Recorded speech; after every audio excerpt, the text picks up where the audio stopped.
crowd, they're never tame. Mets postgame show brings the flame.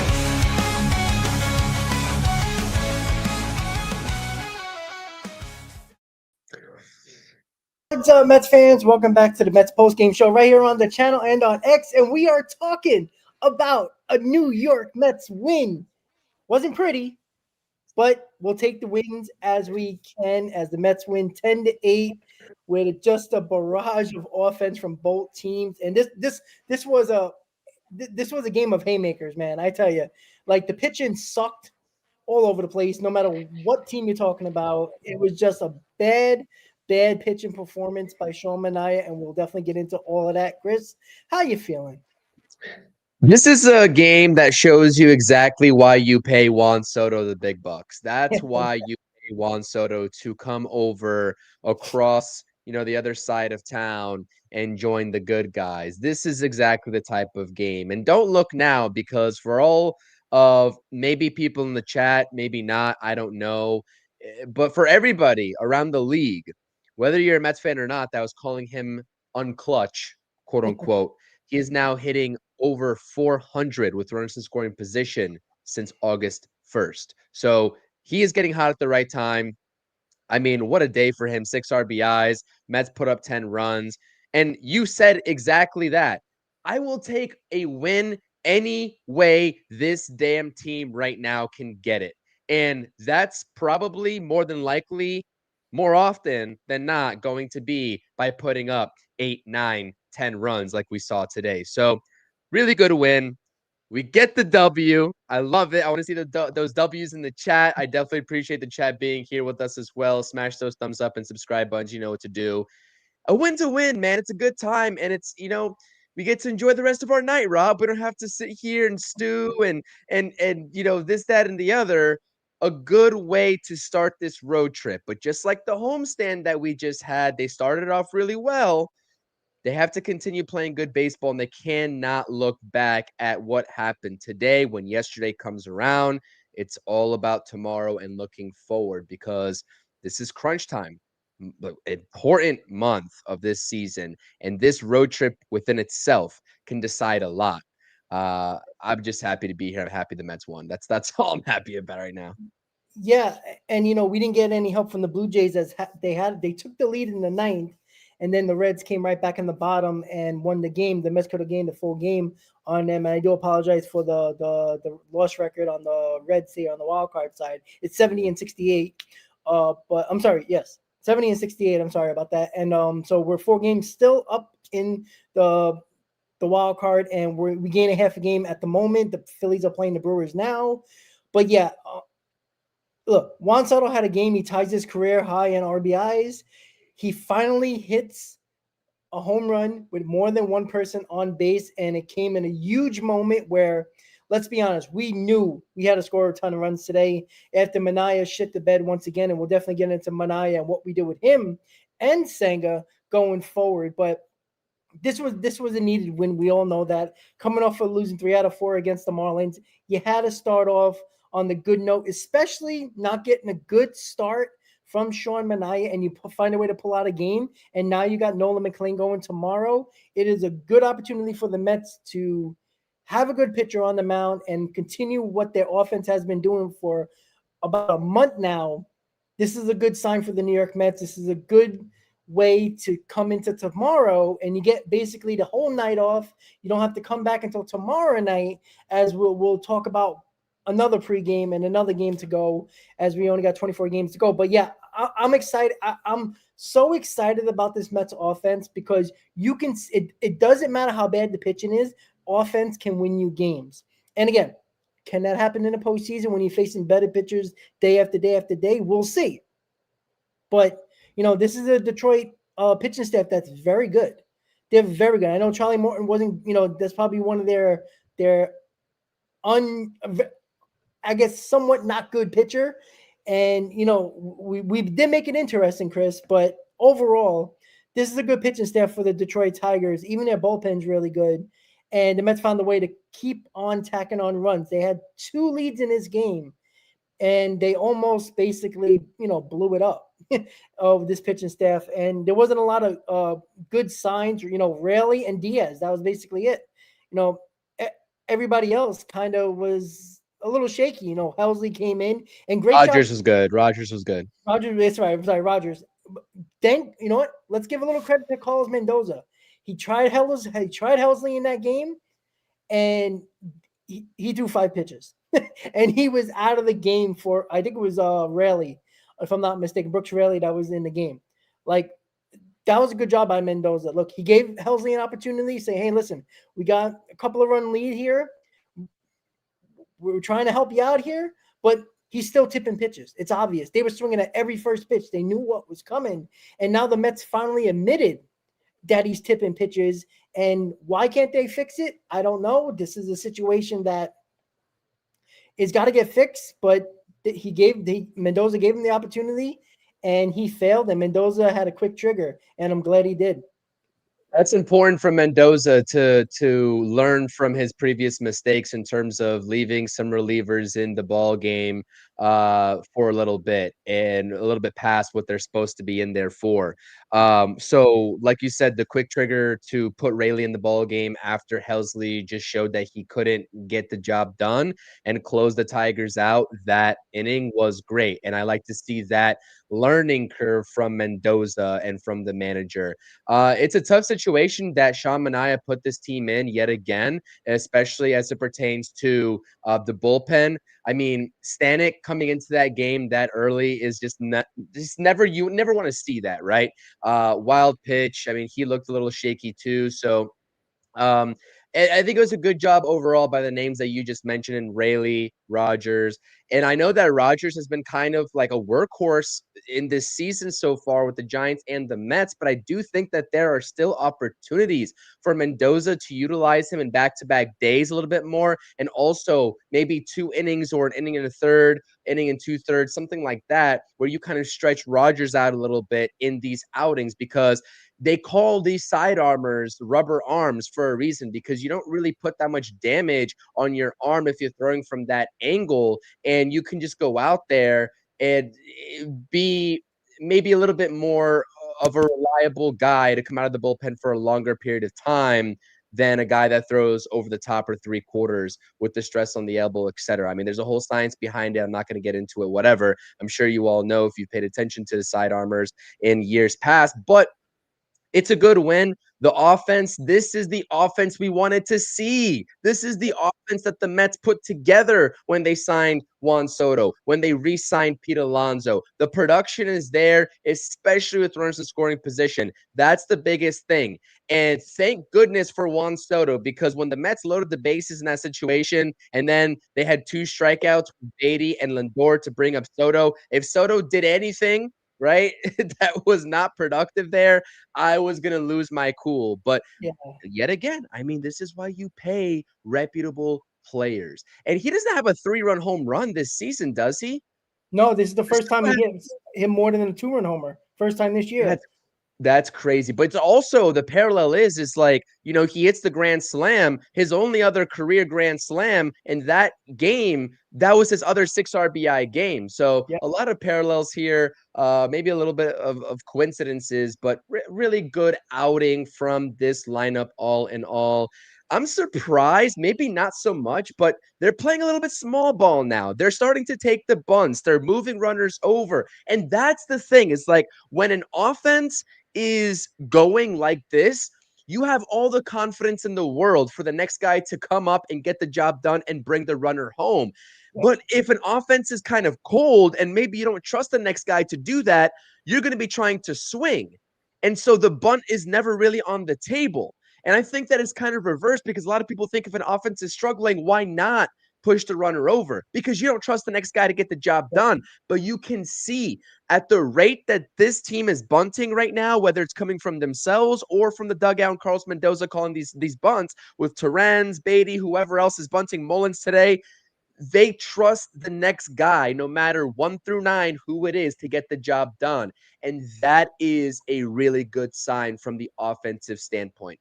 We're going to continue to have discussions about how we potentially build a competent rotation, in this month. It's going to be it's going to be an uphill battle, especially with what, Senga and Manaya are doing right now. But I released the video earlier on my channel. I'm not sure if you all got a chance to check it out. I linked it in the description down below talking about Brandon Sproat because there is still a situation, Rob. By the way, we know that the September call-ups, I'm sure you talked about in the pregame, was Luis Angel Acuna. We saw him get into the game as a pinch runner and defensive replacement for Jeff McNeil and Justin Hagenman, who, by the way, we're going to be seeing a lot of tomorrow, piggybacking Nolan McLean. I would feel like if Nolan McLean doesn't have it, hopefully he does, because that would be brutal to see Nolan McLean get knocked around. I'm not saying that he will, but I'm just saying if Justin Hagenman, the next time that a pitcher doesn't have it, expect to see Justin Hagenman as the long man. But there's still a situation where Brandon Sproat could come up in September, make his debut, and still be postseason eligible with some of the nuanced rules from the MLB. I talked about it on my video on my channel. I released it around like 11:30 today. It was an early day, an early holiday day. So,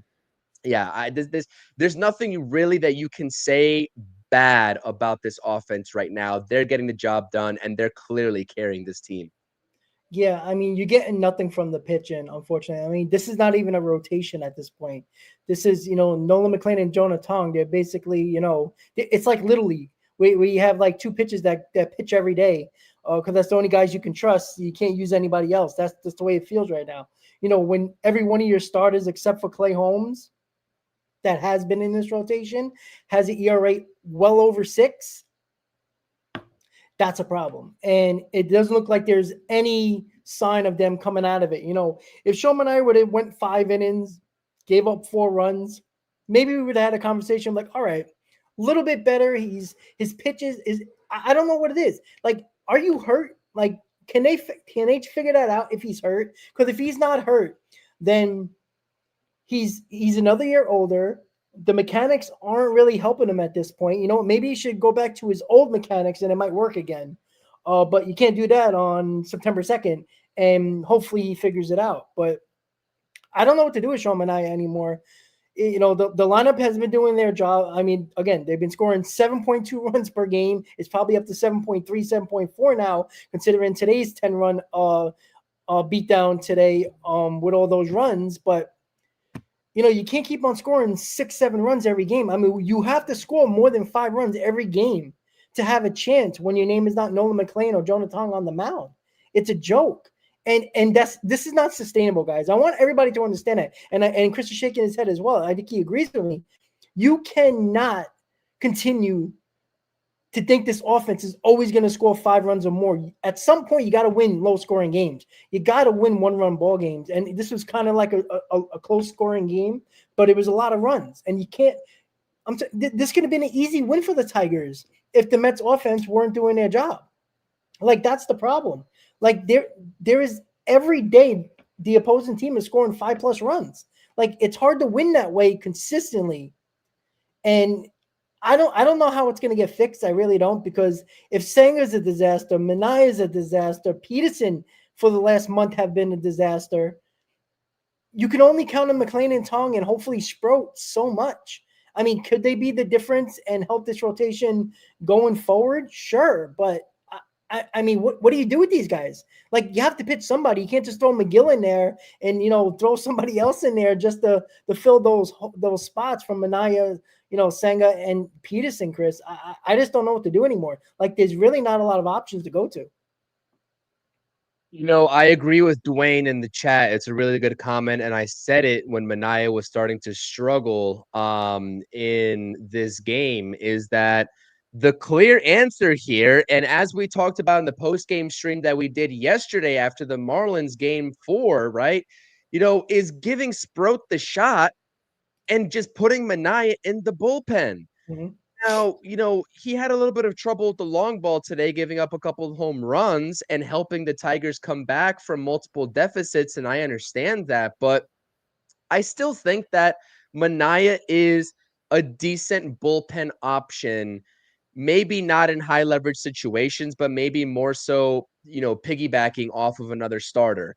Let's say Brandon Sproat comes up here and gets the job done. Manaya can go to the bullpen and be his insurance. You cannot, like, the definition of insanity, Rob, is repeating the same thing over and over again. And when it's not working, continuing to do that. And that's what I feel like David Stearns and the Mets are doing right now with both Senga and Minaya. The problem with Senga, as I've said many of times, I don't trust him in the bullpen. I don't think he's a bullpen candidate because he just is not cut out to be that in that type of situation. There's just too much working against him there. But I think, on the other hand, Minaya is a great bullpen option. So why do we continue to trot Minaya out there as a starter when you have Brandon Sproat, who's lighting things up in AAA as of recent as a starter, and you won't give him the chance? Because at the very minimum, you still have your veteran in Minaya to get the job done, supposedly, quote unquote, if Brandon Sproat goes out there and struggles. So again, that's what I'll say, is that it just feels like the definition of insanity, doing the same thing over and over again, and it's just not working. Um, and that's what I'll say. I think that's the easiest fix right now. I think, and I don't think that's like an irrational move, a move that you make too quickly. Like, no, we've seen plenty of Minaya this season to know that until he gets this procedure done for whatever is bothering him in his elbow, he's probably not going to look like the same Minaya that we saw in 2024. And I really do think with him, it's an injury. It's something that's bothering him, but he's forced to go out there. They're doing these injections in his elbow. We saw that when it was first reported that he had loose bodies. He was going to power through it. And from the get-go, from that injury, I think we both were kind of like, uh-oh, what does that mean for the rest of Minaya in 2025? Well, now we're starting to see it. So if he's not going to be shut down, if he's not going to go get his surgery early to kickstart the recovery early, then put him in the bullpen. You reduce his quote unquote innings. Maybe not, because he's not going the 5 innings that you need from him right now. So maybe it'll be the same kind of innings, but theoretically you reduce the innings and you put him in a better situation to come in for an inning or two and piggyback a starter. That's my honest solution. And I agree with Dwayne in the chat about that. I think that's what you have to do. I cannot see a world where you give either Senga, like, you cannot, in the next turn of the rotation, you cannot have two starts from Minaya or Senga. You have to IL Senga if you're going to do it, or you have to put Minaya in the bullpen and call up Brandon Sproat. I'm still shocked that Brandon Sproat wasn't up here, but like I said, he can still come up here and be impactful in September. And I think that there's a way to make him postseason eligible if he's replacing an injured player, quote unquote. So that's the solution. So I think they're going to do a phantom IL stint for Senga, and Sproat's going to take that spot, and then he's officially eligible for the postseason.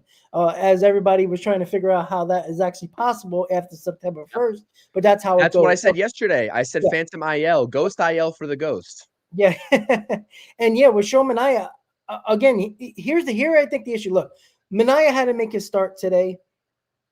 Senga had to make it yesterday because Sproat pitched the day before, and Sproat is not going to pitch until, I believe, Thursday or Friday, if I'm not mistaken. That's his next time to go.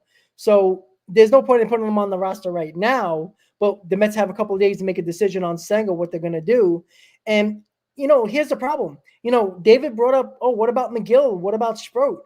Yeah, but again, they don't trust McGill. If they trust McGill, why do they keep on pitching him in the minor leagues? Like, how many more starts does he need in the minor leagues to know if he's ready? He's ready. They just don't trust him. And Brandon Sproat, again, there's no point bringing him up the last 4 days, from yesterday until probably Wednesday, because it doesn't make sense. He's not pitching. It's like they're throwing him into the bullpen. So to have a roster spot wasted right now for Brandon Sproat on this current roster doesn't make sense, because you need all the bullpen help you can get. So having Sproat sit on the bench just to have Met fans see him is a waste of a roster spot until he's going to pitch at least a day before or 2 days before. So you have that ready to go.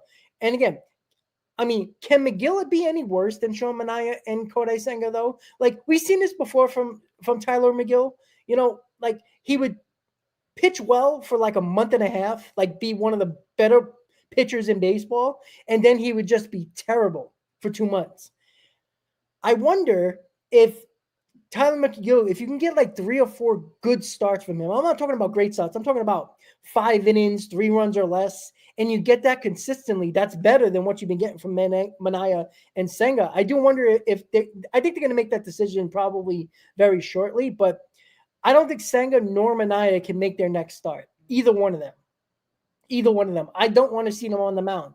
Like, who would have thought Clay Holmes is surviving this rotation out of everybody? Like, that's crazy. That's crazy to me. So, you know, I don't know. Like, there's not many options to go to. There is 2 options left. That is Tyler McGill and Brandon Sproat. That's it. You know what? If you have to put Manaya in the bullpen, do it. If you got to put Senga on the Ghost IL, as you called it, do it. Let's see what happens. Like, you can't get worse. They can't. McGill nor Sproat can pitch worse than Manaya and Senga. It's just been that bad. And at least McGill fight. Even when McGill doesn't have it, he'll fight through 5 innings and he'll give you a chance. He's not very good, but it's non-competitive pitching from Manaya and Senga. They can't stop the bleeding at all. And when you think they figured it out, they don't, and they blow up in an inning. And it's been the same thing. But there ain't that many choices left. You got 2 guys, and that's what you got to go to, Chris. I mean, Wolverine in the chat must not be a Mets fan. Like, why are we talking about Juan Soto? Like it doesn't make sense to me, dude. 2 different players. It does. I just don't it doesn't even matter about like the difference in the players. It's like he's coming off of a 6 RBI game and you're still throwing shots at him. Like, he's not hitting. He's one of your best hitters as runners in scoring position. Like, he can't do anything. It's just like Lindor way back when. Like, there's nothing that they can do to get certain fans out of their own heads. It's just absolutely an abysmal outlook. But whatever. I'm just going to choose to ignore that. But listen, it's something where, you know, I agree with you. Brandon Sproat, the other actually option that we haven't talked about yet, and I see a lot of people talking about it, is a player by the name of Dylan Ross in AAA. He could be a bullpen option for the New York Mets. He's posting a 2.25 ERA in AAA. There's, supposedly a really good scouting report on him that he can be come up here and be impactful. But, to fix the starting rotation, I agree. You know what? I would do the Ghost IL or the Phantom IL, whatever you want to call it, for Senga. I would do that. That would be, and then you bring up Sproat. Is Ross that flamethrower? I don't know. I'm gonna try to get I know he was the one of those. I think he was in AA when he was doing like 100. No. It wasn't Ross. That wasn't him. Honestly, I know who you're talking about, and it wasn't. I heard that name, Ross, but I just haven't looked at his numbers. I know you just brought up the ERA. Yeah. But apparently, no, we're not talking about. No, we're not talking about Joe Ross. Yeah. Yeah, we're not talking about Joe Ross. Yeah, I don't know why. I mean, that's just the other bullpen option is essentially if they want to get bullpen help up here. But the thing is, like, if you get bullpen help up here, that's the problem, is that you have to keep the rotation as is. And we're trying to come up with solutions to not keep the rotation as is. And that's really the discrepancy here. So, Brewers up 4-0, by the way, on the Phillies in the second inning. Are we 7 games back now? After the Marlins from the division? Yeah. I thought it was like 7. No, you know what? I'm gonna be so honest with you, Rob. After we did the post game yesterday, I shut my computer, like I shut the lid, and I just left my house. I was like, I'm not thinking about the Mets at all for the entire day. So yeah, I mean, it could be 5 after this today game. We're 5. Like, that's crazy. Sure. We're almost as the same amount of games out of the division than we are up on the wild card. It's crazy. So, and you know what, though? I mean, like, besides the Reds pulling out the victory today, in the last inning against the Blue Jays, it's like the Reds haven't been playing great baseball themselves, and the Mets have just been getting help. Now they need to take advantage of that, like with teams either in front of them and the Phillies that they're trying to catch, or a team like the Reds that's trying to catch them. They've just been playing, semi poorly. I know the Phillies are coming off of a big weekend against the Braves, but I'm talking about their performance against the Mets was very helpful for the Mets and hoping to gain some steam, and they couldn't gain that with the Marlins series. But especially the teams behind in the wild card, like the Giants, the Cardinals, the Diamondbacks, and the Reds. It's like none of those teams, they're just like basically saying, go ahead, Mets, here you go. We're not going to even try to make this competitive for you. So, yeah, I don't know, man. The Mets have to take advantage at some point. There's needs to be another spark in the rotation, I feel like you've gotten 2 sparks already. Jonah Tong, we'll see how he does the second time around, but Noel McLean has proven first 3 outings, making some history, pitching really well. I just think that you gotta call up Brandon Sproat at some point. Like, what's the point in continuously seeing him dominate in AAA? And I know you say this all the time, Rob. I don't need to see another gem of a performance in AAA from Brandon Sproat. This team Yeah. needs pitching, and they need it now. And so next turn through, I think it aligns perfectly, right? Because Brandon Sproat just threw. It'll be around the same time where Senga and Manaya's spot is coming up in the rotation, maybe give or take a day. It lines up perfectly. So I just don't understand it. But hopefully David Stearns is also in that same mindset. So if they don't skip it because we have an off day on Thursday, I think Senga and Manaya would pitch in the Red Series, and again, that can't happen. You can't do that. Like poor Jonah Tong, I think is set up to pitch that game. Somewhere in the middle of that series, if one of the games in that series, you can't do that. You just can't.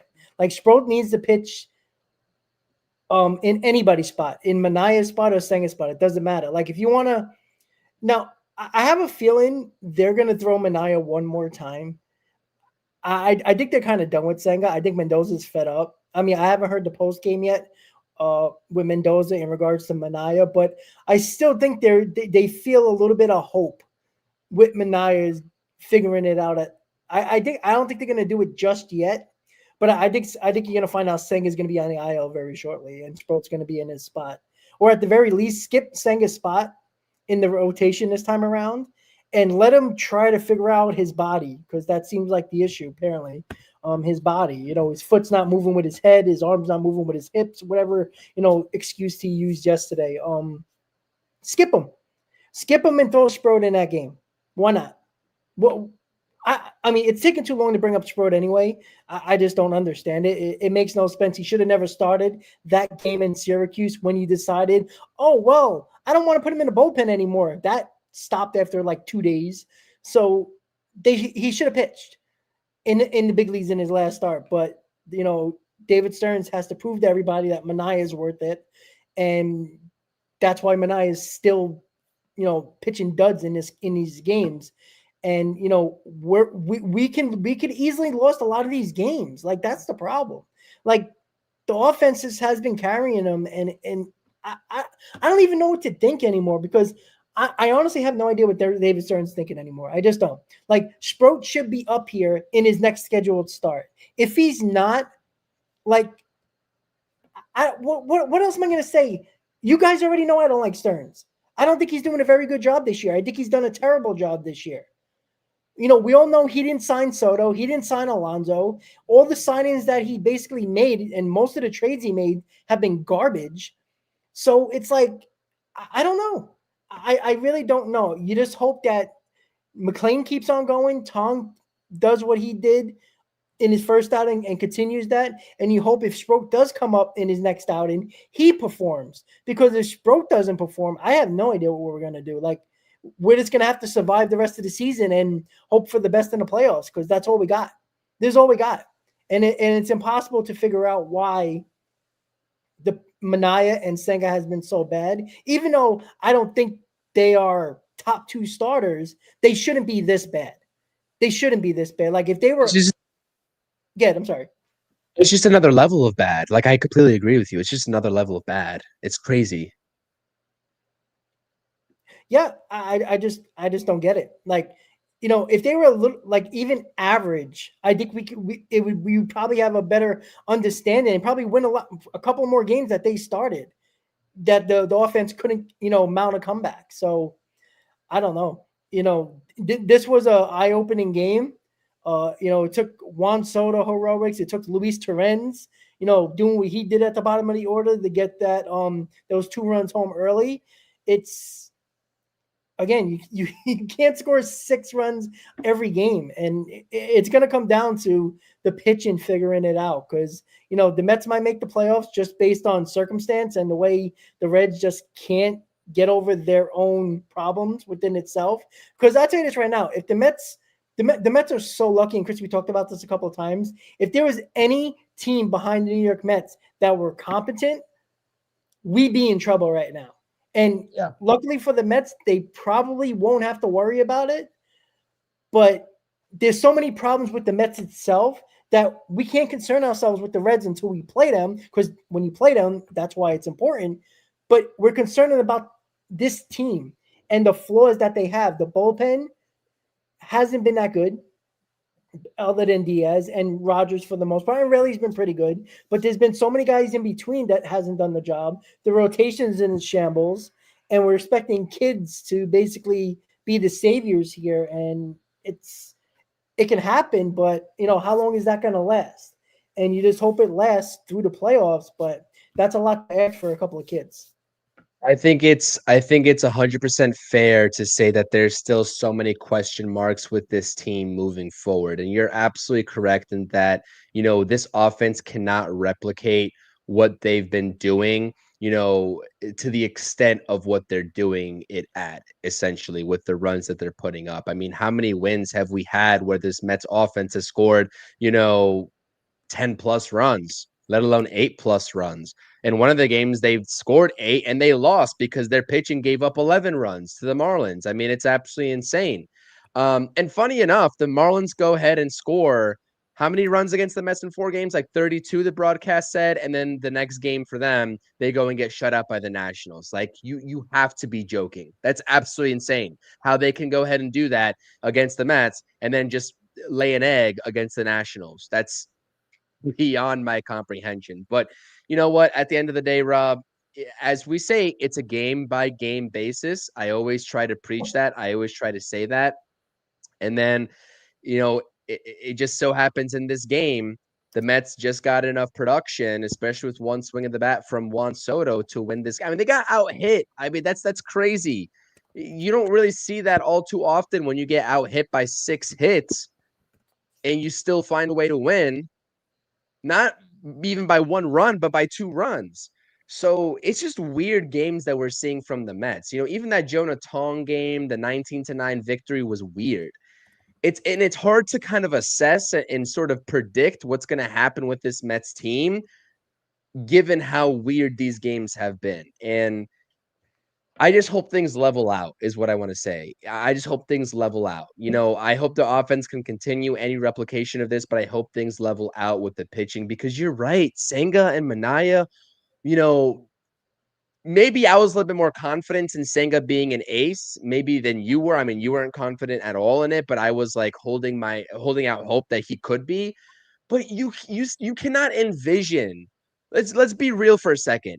Stearns, Mendoza, whoever else, us fans cannot even begin to fathom how bad Senga and Manaya can be, right? Like, we all thought maybe they wouldn't be aces, maybe they could, whatever, but we didn't think that it was going to be this bad. Same thing with a guy like Ryan Helsley at the bullpen. It's the same exact thing.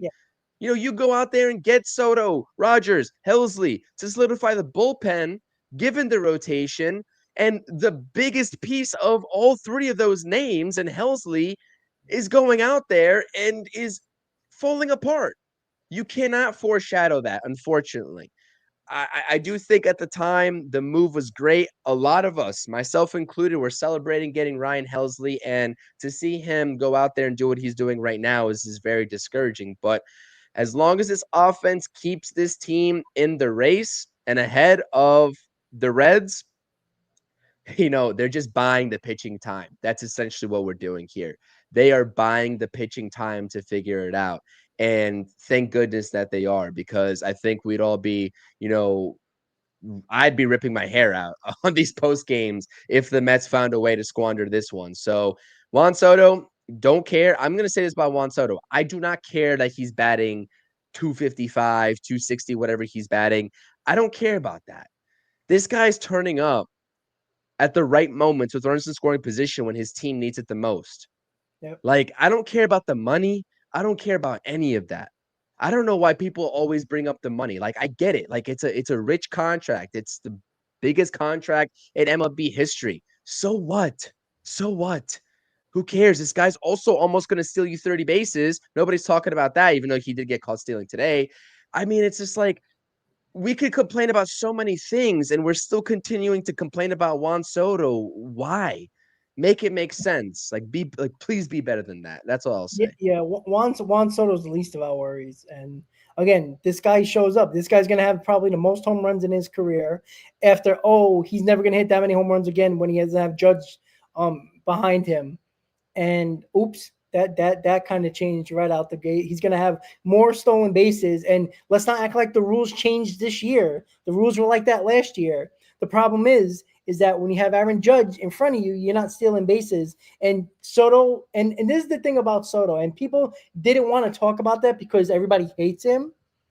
The fact that he wasn't hitting for the first few months of the year, he was doing other things. Why do you think Alonso has well over 100 RBIs? You know who was on base the majority of those games or those RBIs? Juan Soto. He knew he wasn't hitting. The only thing he can do at the time until he got right was to walk.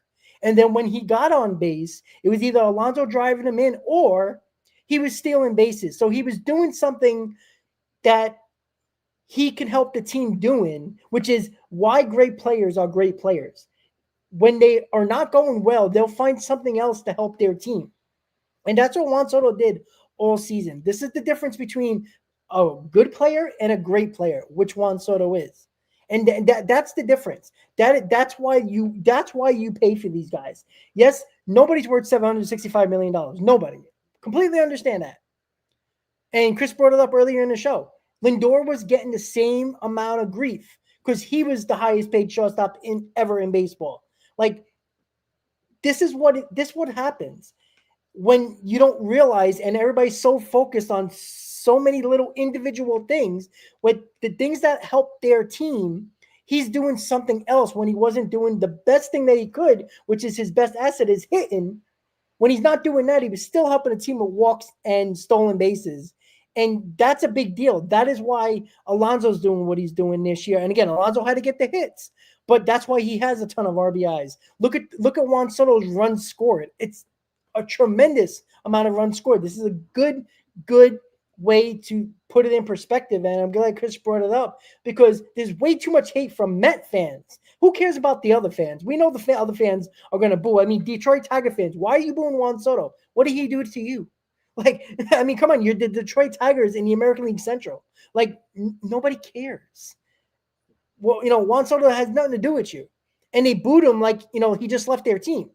So the hatred from other fan bases, who cares? Right? You're going to get that. But the hatred for Mets fans towards Juan Soto is the same reason why you guys look crazy and stupid and idiotic, because you were the same people doing the same thing to Francisco Lindor only last year in May. That's the problem. These guys show up when it matters. Lindor, I told you, this guy has been clutch his entire career with Cleveland in the postseason. And this guy was amazing in the postseason, almost, and had an MVP type season last year. Juan Soto, same thing. These guys show up when it matters the most. That is why you pay them. You don't pay them for April and May. You pay them for September and October. And these guys always show up. And I'd be the first one to tell you, if Juan Soto sucks in the postseason, I will get on him more than anybody else because we pay him for those moments. Not for a game in September, in August, or even a game in freaking May. You pay him for what he's doing in October. The same reason why you pay Lindor that money, because he does it in October. You want those clutch guys. And even Pete Alonso, he's not my favorite guy, but even Pete Alonso has good numbers in the postseason, the limited times he was there. Those guys come through, and that's why you pay them, and that is why you continue to support them. Don't kill them when you're a fan of that team. It doesn't make sense. You're allowed to criticize, but the hatred for him is so stupid from Met fans when there's so many other problems where there's still Met fans believing in Minaya and Senga a month ago or a couple of weeks ago when Soto was red hot, and they were still blaming Soto on stupid things. when he didn't throw to the right bag. All right, that happens. He isn't the greatest fielder. Worry about the things that are really damaging this team. Juan Soto ain't damaging this team. Manaya and Senga are. Helsley is. That's the problem. Worry about that. Worry about the real problems on this team, not the nonsense that you want to spill out on social media. You're wasting your time. Sorry, Chris. I'm happy you said it because I don't have anything else to add. That's why I brought it up. It's just absolutely ridiculous. I mean, it's I don't know. I'm gonna just stop talking about that topic because it just frustrates me to no end. But the problem is that people just want to complain about stuff just to complain about stuff. I feel like it's just predetermined. Like maybe it's just a little bit of jealousy at the end of the day. Maybe it's just a little bit of jealousy. Like, oh, I don't have $765 million. So let me just go complain continuously. Like nobody cares. Nobody cares. That $765 million wasn't stopping the Mets from going out there and going to sign a pitcher, right? To Nope. the caliber that the Mets should have got. They still could have done it. It's just Stearns' philosophy doesn't allow him to want to do it. Yeah. Like Juan Soto has not hindered any part of this Mets team. Just want to make that very clear. That's it. Yeah, and a good comment by committee here. He's saying Mets still control their own destiny. They play the Reds, Phillies, Padres, and Cubs. The Phillies, Padres, and Cubs are all in front of them. Division and wild card. This is an opportunity the Mets to get fat here. They have an opportunity here that you can bury the Reds this week, and we don't even have to talk about them anymore. And we got the Phillies, Padres, and Cubs. All three of those teams are ahead of us. The Mets can make major moves in these next couple of weeks, which basically is the rest of the games that committee's talking about for the season. Like, you trickle in the Rangers in there and the Marlins in there a little bit more. But this is the opportunity for the New York Mets to get where they need to go. This is where you can jump a few teams in a wild card. You might even jump the division. Again, all of this is still on the table. 24 games to go. A lot can happen, Chris. And you know what? There's nobody to blame, and there's no more excuses from this team. Right? You can blame everybody you want. Doesn't matter. Me, you, the people in the chat, doesn't matter who you're blaming. The fact of the matter is, if you don't get the job done, it's on you. It's on the player. It's on the team, managers, GM. Doesn't matter. These are all the teams that you need to beat. There is no more excuses. I don't want to hear, oh, Manaya might be hurt. Well, go on the IL. If you were hurt 2 weeks ago, go on the IL. Told you that damn elbow was going to be a problem with those loose bodies. I do think it's affected him. Now, I don't think he's going to be last year Manaya, but I still think he could have been good. I think that elbow is kind of barking at him, to be quite honest with you. And he's just trying to fight through it. I give him all the credit trying to fight through it, but you're not helping this goddamn team. You know what? If you got to put Manaya on the IL and Senga on the IL, bring up Sproat and McGill and see what happens. Maybe you can get these guys at least feel a little bit better and just get their mind right. If it's not complete injury, get their mind right. Skip them with one or two starts, and let them come back the last 2 weeks of the season and see what we get from them. Why not? What's the worst that can happen? How can McGill and Sproat be worse than Manaya and Senga? If they are, we're getting the same thing anyway. At least you see other guys trying to do something and help this team at the very least, Chris. Yeah, I agree. I mean, there's nothing. This is the time before the playoffs to do that. If you are going to do that, to go ahead, put him on the IL, get him some rest, get him ramped up in the minor leagues while you still can, and then have him come back up and try to see if you get any other production. And that's just the bottom line, because the production that you'd get from Sproat and McGill down the stretch of the next couple of starts, you're 100% right. Like, could it be much worse than what you're getting from Sega Manaya? The answer is absolutely not.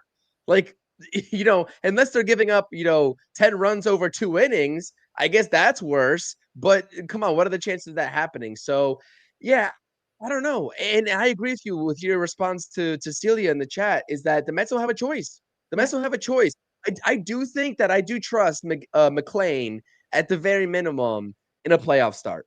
Is it fair to him to live up to those expectations? Absolutely not. But the Mets put these guys in this situation, and they have no other option right now besides entrusting in a guy like McLean, Peterson, and perhaps even Tong in a playoff series. Right? I mean, Clay Holmes is there too, but again, like, we haven't seen consistency out of Clay Holmes, and I'm still waiting to see that. So Yep. that's just what we're faced with from the pitching side. But I will say, though, it's like, I just hope this is just a hope. This is nothing concrete about it, but I hope that they're getting this stuff out of the way now. I truly hope that the Mets front office is going to be as proactive as possible in listening to these players. I'm sure they want to go out there and compete, but if it helps the team out in the long term, right before October, for them to go on the IL, go ahead and do it. Because playing hero ball in this instance is not helping the Mets. It's actually hurting them. And that's the bottom line. I can always respect a guy that's willing to play through, something that's bothering him or an injury. Alvarez does it. I get it, right? We've seen it happen before. But if, like, at a certain point, you have to step back and just say, we've tried it. It's not working. We'll reset, give the other guys the opportunity. We'll see how they do. And you come back and you show us that you're ready. And when you're ready, you can come back and contribute. That's the bottom line. And I think that is the reality that the Mets are faced with. It just seems like it's not clicking in their heads that that is the correct path to go down. Maybe they're worried. Maybe they're like, the Phillies coming up, Padres, Cubs. We have to keep these guys here and power through it. That's not the answer. That's not the answer. So the bottom line is that, I keep on saying what the bottom line is, but the bottom line is that the Mets do control their own destiny. That's the beautiful thing about it. Like, each and every day, no matter how much we've complained over the past couple of weeks, yeah, the Mets have got some outside help with other teams being bad, but they still control their own destiny. And if you've ever played a sport before, the best feeling that you can have walking into any given game on any given day is controlling that, and knowing that you need to win this game. And if you do, you're in a good spot and you don't have to scoreboard watch. You don't have to rely on other teams losing. That is the best feeling. And that's the position that the Mets are in right now, magically enough, with how bad they've been. So continue to stack wins. Good things will happen at this rate. Yeah, and even if Sproat and McGill don't pitch great, let's just say they pitch average, it's still better. Even if it's 5 innings, like, give me 5 innings, 3 runs. Like, I take that. Like, honestly, it's the length of these starters that are killing me even more. Like, they can't get through 5 innings. Like, it's just amazing what happens. Like that, it doesn't just affect today's game. Like, tomorrow, we unfortunately need McLean to go 6 innings at least because we use the entire bullpen. The entire bullpen. And like I said, when the last time McLean pitched, we need him to go 6. It would be great to go 7. The dude went 8. So I don't know what he's going to give us. This is a very good lineup. But you know what? I guarantee he'll probably give us 6. But we need 6 because of the bullpen. I mean, everybody was used. Everybody. And like you said, Hageman's going to be used tomorrow, regardless of. And for all the people that was bitching and moaning about Stanek being in the game early, what is Mendoza supposed to do? Blame Minaya, not Mendoza. Everybody just was like, oh, why don't you bring this guy in and that guy in? So you're going to bring your high leverage relievers in the 4th inning? You can't do that. You got to use Stanek. You had to use Helsley. It is what it is. You had to use everybody today just to win a ball game. And it almost wasn't enough. So it just has to work out that way. And poor Mendoza really doesn't have much to trust. Unfortunately, when your starters don't go at least 5 innings, there's no plan anymore. That plan goes out the window. Whatever plan they had on a piece of paper that's saying who's going to be pitching what inning, that shit goes out the window when your guy can't even go past the 4th inning or can't even finish a 4th inning. You got to make shit. You got to make a plan on the go, and that's what Mendoza has been doing. It's been like this for a couple of months now, and we thought it would solve a problem, but it's not. I don't even think if these pitchers were pitching well, like if Helsley was pitching well, Rogers pitching pretty good, and if Soto was still really good as well, I still think it would be a problem because you'd be using him more. Helsley would have been used a lot more if he hasn't sucked. So we would be overusing these guys anyway. We haven't changed or fixed what the real problem is, and that is the length from this rotation. McLean and Tong, the only ones. Well, McLean mostly. Nobody else. We'll see what Tong does in another start, but we're not getting Lynch still, and that's not going to help our bullpen. It's not. We finally get an off day on Thursday, but what are we going to use? Five guys every game? It's not sustainable. You're going to either get these guys hurt or they're just going to suck. It's going to be either or. And we seen that earlier in the season. What happened when you overuse your bullpen? They get hurt and then they suck. It's either one, and that's what happened. And we're starting to do that with our bullpen now, Chris. Yeah, I mean, 100%. And Wolverine is still back at it. Like the team probably was in a better situation, maybe moving into these months. I think it was kind of similar, to be honest. I don't know how much better the Mets were last year. They just happened to catch fire in September. And if the Mets can do that in 2025, we'll be saying the same thing about the 2025 Mets rather than the 2024 Mets. But I can guarantee you one thing. The difference in production from this team has nothing to do year over year with Juan Soto. Like that's a ridiculous. It's coincidental. And that's why Mets fans are like, what's the one outlier and what the Mets had last season versus this season? It's Juan Soto and this mega contract. Like, really? Like the math is not mathing there, especially with what Juan Soto has produced at the plate. 255 average, 254, who cares? Let's take a look at the home runs. Let's take a look at the OPS. 900 OPS, batting 250. It's almost like batting average is, not the end all be all. It's like it's a sign, but it's not the end all be all on certain occasions. Like it just doesn't make any sense to me. Like, what are we gonna say? This team doesn't have Jose Iglesias. Jose Iglesias out there in San Diego. What is he doing? Not much. You know what I mean?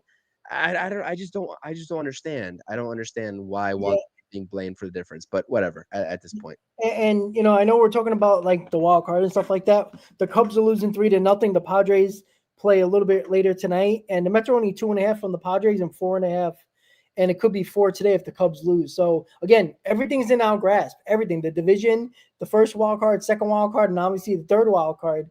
You know what? The Mets have a ton of ways to get into this playoffs, and I know we're all gonna have our different team we would like to face in the wild card round, or maybe not the wild card round, but it's most likely going to be the wild card round.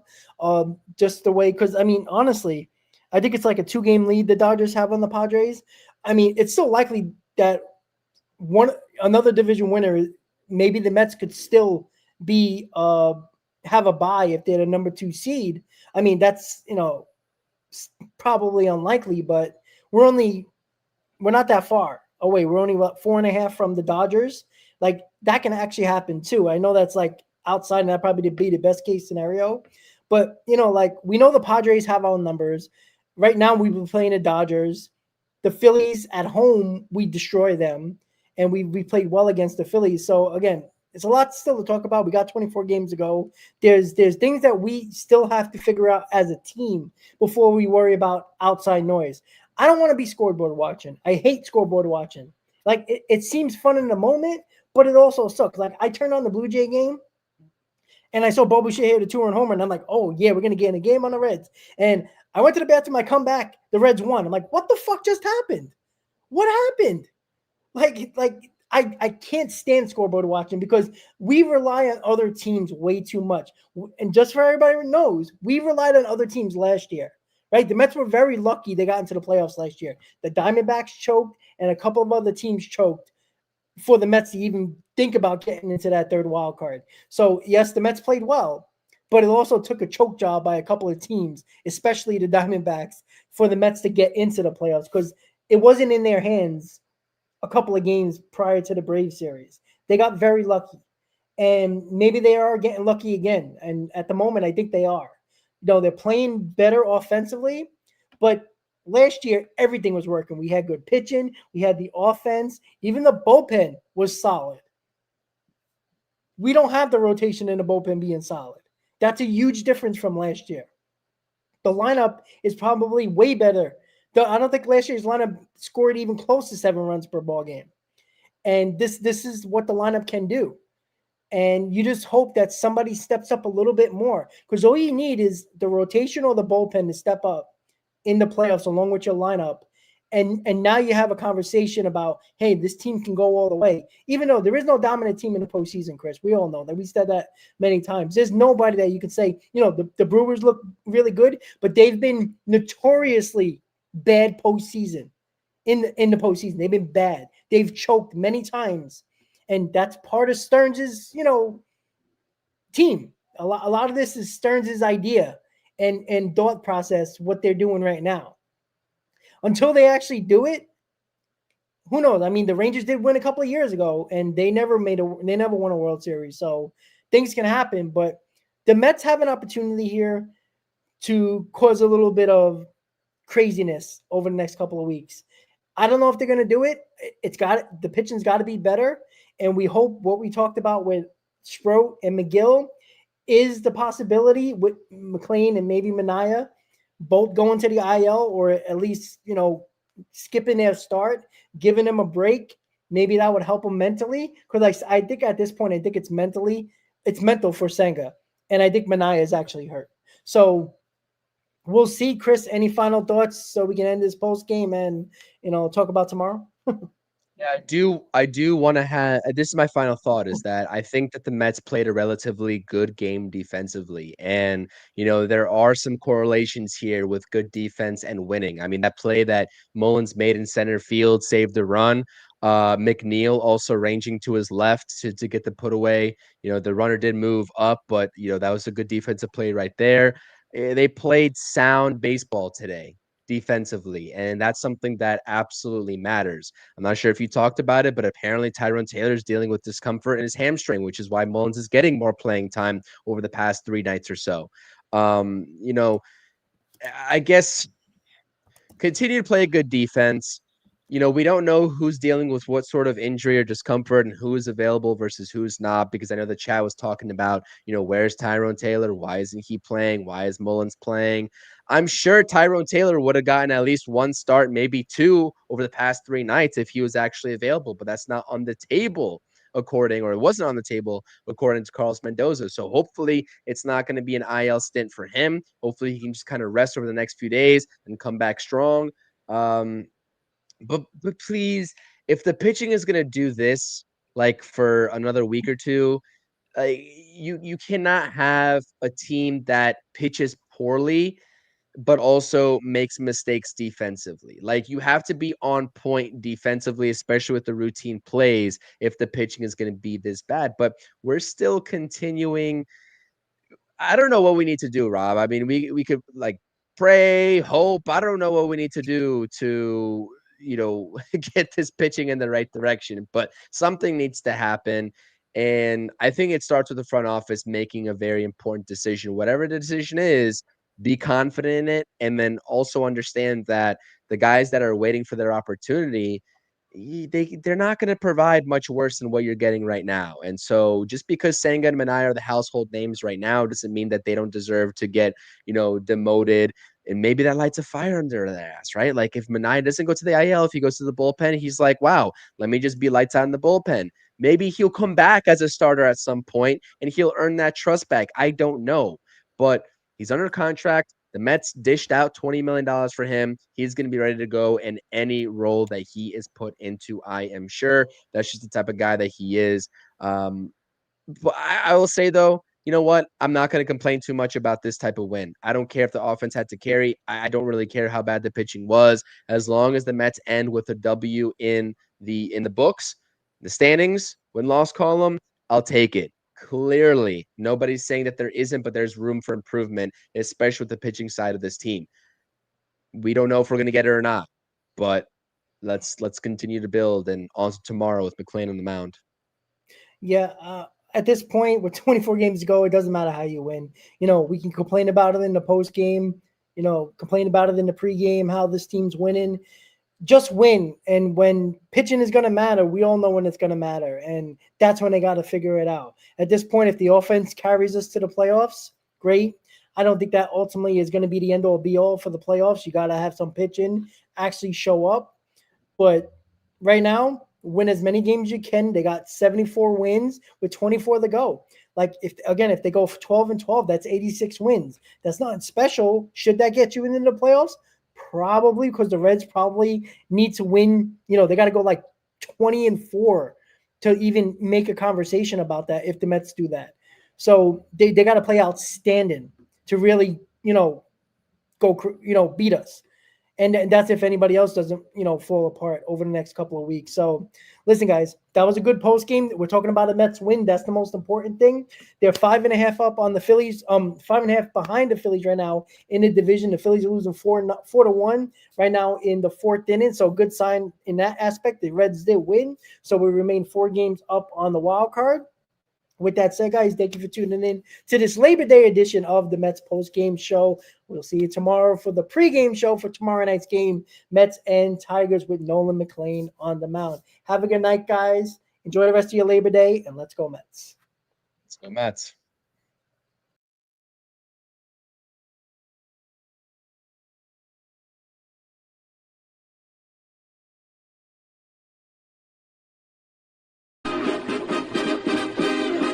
Meet the Mets, meet the Mets.